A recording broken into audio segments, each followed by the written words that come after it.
Jason, what's the problem? There's a lot going on in Philly, and I'll start with we talked about it yesterday with Matt Patricia taking over the defense. And for a large part of that game, the defense looked better. They had red zone stops in the first half, and then they got to the final drive. In the final drive, they gave up 92 yards for a touchdown pass. And in the NFL, if you want to win games and close out, you got to be able to cover somebody man-to-man, and they attacked James Bradbury. But as you look at them playing that game last night, you're looking at Jalen Hurts, and we know he's dealing with a knee injury. He was sick. He scrambled around, and he ran the ball well when he did that. When it came time to throw the ball, it just wasn't there. There were opportunities where there were checkdowns, there were crossing routes. He's throwing the ball deep. It's intercepted by Julian Love. It's hard to put your finger on exactly what's going on with the passing game. But as you look at this team, you're in week 15 and you switch to Matt Patricia as a defensive coordinator. Your quarterback, after losing 3 straight games, has now questioned the commitment of the football team.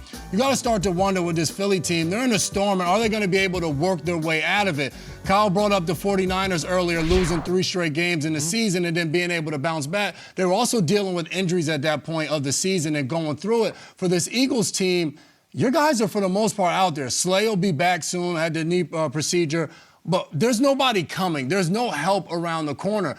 But what I will say is I remember in 2018, I was playing for the New England Patriots. We lose 2 games in a row with a chance to win a division. We lose to the Pittsburgh Steelers, and we lose to the Miami Dolphins on the Miami Miracle. And it seemed like we were down and out. We finished that season. We beat the Jets and the Buffalo Bills. And the way you will look at it is the same way this Philadelphia Eagles schedule finishes up, where you're playing teams that don't have much to play for. And we got those wins, and we got into the playoffs, and then we got hot. For this Eagles team, it is all doom and gloom right now. The sky is completely fallen.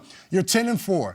You're not exactly where you want to be, but you're 10-4. You have a chance to still win your division if you finish out this season strong against 3 teams that you should be able to beat. And I say should because when you've lost 3 straight games, there's no guarantee that you're going to beat the Giants at home and then beat Arizona and the Giants again. But if they can finish strong and get some type of rhythm going, because I did say the defense looked better last night. You got to be able to finish a game, but they have to figure out what's going on with Jalen Hurts. 17 giveaways this season after just 8 last year. That's not going to cut it. They give up 92 yards in the final 2 minutes to Drew Lock. With the season, with the home field in the line, the NFC East title on the line.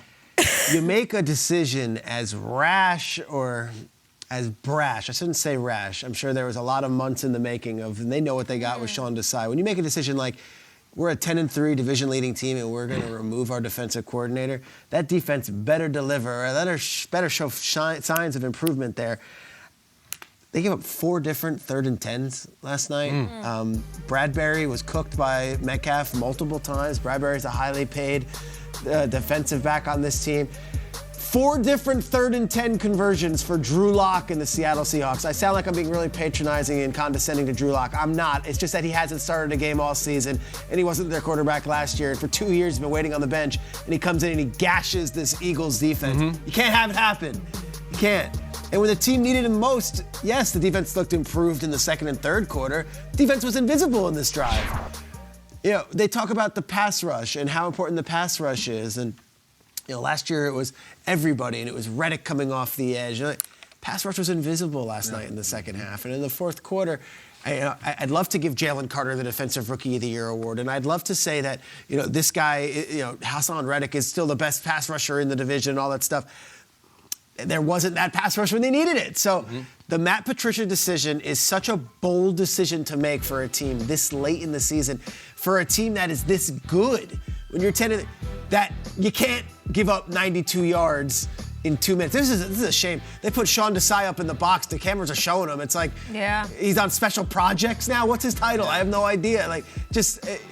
Maybe Sean Desai didn't need a camera in his face the night after. You say bold, Peter. I also would say desperate. Did it feel desperate? 100%. This late in the season? When you've watched the defense the last few weeks, 100% is desperate. And even for Matt Patricia, you think about it last year, you're with the Patriots, and you're asked to coach offense. Now here it is, week 15 in the season, you're asked to become the defensive coordinator for a defense that you didn't install. So for him, it's not doing him any favors Remember either. last year, they had Jonathan Gannon, and they brought in Fangio for that Super Bowl, and it was like, weird. Rick Fangio is going to be the guy. Jonathan Gannon gets the job at the Cardinals, does the pew, pew, pew, and everyone mocks him and says, oh, what a clown.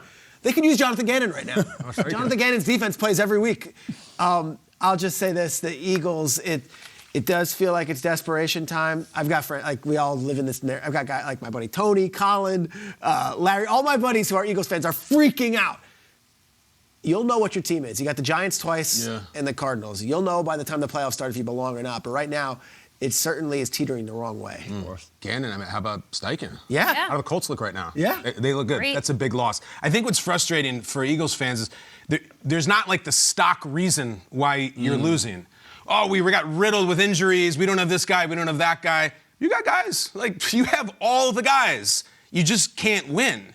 And honestly, like, success is a cruel bastard. It's very difficult. And there's a reason you lose the Super Bowl and don't go back historically. For me, honestly, like, you've enjoyed your singing and your podcasting and your sexiest manning and I'm always on Twitter clowning about something, and you've earned that stuff. I'm dead serious. Like, those are the spoils of success. And you get money and you get opportunities and you get people clicking on you. But your team isn't good anymore. So now it looks ridiculous. It really does. I want to just get back to kicking ass and blocking and tackling and like the stuff that you guys used to do, which is the reason you have singing opportunities and sexiest manning. Like, it starts with that. That's the foundation. That stuff's gone. And when the other stuff is there and you can't block anyone, you can't tackle anyone, you look like clowns and you lose 3 in a row. It's terrible. Jalen Hurts, probably the coolest guy in the league. If I were to do a cool power ranking of just how he carries himself and how he speaks and how he plays, like, I don't know if there's a cooler guy in the league. He's not playing well at all. And that's one thing. Like, he doesn't ever misspeak. He doesn't go to the press conference and say something that blows people's hair back or raises people's eyebrows. That was not good. For the quarterback of the league to make his check and have his prestige to talk about the word commitment and questioning the guys who have it, including himself, that's a rare misstep. Like, that's a pick 6 at the podium. He's not playing well there. He's not playing well here. So you got a few weeks, like Jason said. You don't have the playoffs tomorrow.